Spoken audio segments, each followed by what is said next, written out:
પત્રકારોએ કરેલી રજૂઆતનો પડ્યો પ્રભાવ। કેશોદ દ્વારકા વહેલી સવારથી એસટી બસ સેવા થશે ફરી શરૂ। નમસ્કાર, સહજ જનસંદેશ સાથે હું છું ગોપાલ ભેસાણિયા।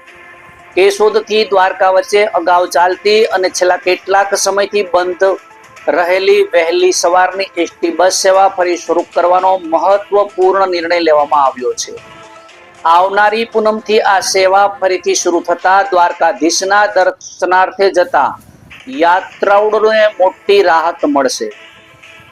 મળતી માહિતી મુજબ કેશોદ એસટી ડેપોની દરરોજ સવારે 5:30 વાગ્યે ઉપડતી કેશોદ દ્વારકા બસ સેવા બંધ થતા ખાસ કરીને પૂનમના દિવસે યાત્રાળુઓને ભારે મુશ્કેલીનો સામનો કરવો પડતો હતો। આ પ્રશ્નને લઈને કેશોદના પત્રકારો ભરતભાઈ કક્કડ, અશોક બારોટ, દિનેશ કાનાબાર, મધુબેન રાવલિયા અને જગદીશ યાદવ દ્વારા કેશોદ એસટી ડેપોના મેનેજર ડીએલ ભીલ સમક્ષ રજૂઆત કરવામાં આવી હતી। આ રજૂઆત દરમિયાન એસટીના પાર્સલ વિભાગના સિદ્ધરાજસિંહ રાયજાદા અને પ્રવીણભાઈ ડાંગર સહિતના કર્મચારીઓ પણ ઉપસ્થિત રહ્યા હતા। પત્રકારોની રજૂઆતને હકારાત્મક પ્રતિસાદ આપતા ડેપો મેનેજરે જણાવ્યું હતું કે આવનારી પૂનમથી બસ સેવા ફરી શરૂ કરવામાં આવશે।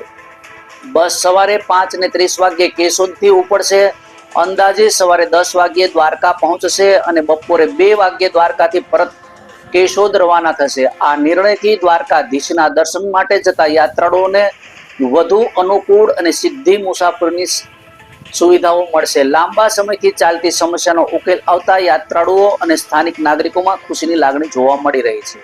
રિપોર્ટર દિનેશ કાનાબાર, સહજ જનસંદેશ ન્યૂઝ, કેશોદ। બીજી Bhil, depot manager, ST depot Keshod. આજરોજ પત્રકારોની માંગણી અને આસ્થાને ધ્યાને રાખી દર પૂનમે કેશોદ ડેપો દ્વારા કેશોદ દ્વારકાની એક્સ્ટ્રા બસો ફાળવવામાં આવશે, જે ખાસ જનતાને લાભ લેવા અને પત્રકારોને પણ વિનંતી કે વધારેમાં વધારે સ્પ્રેડ કરે અને આ બસમાં રેગ્યુલર પેસેન્જરો ટ્રાવેલિંગ કરે એવા સાથે અપેક્ષા સાથે જય હિન્દ। સવારે 5:30નો ટાઈમ રહે છે અને ત્યાંથી પછી પ્રમાણે પાછું નીકળી જાય 2 વાગ્યાની આજુબાજુ।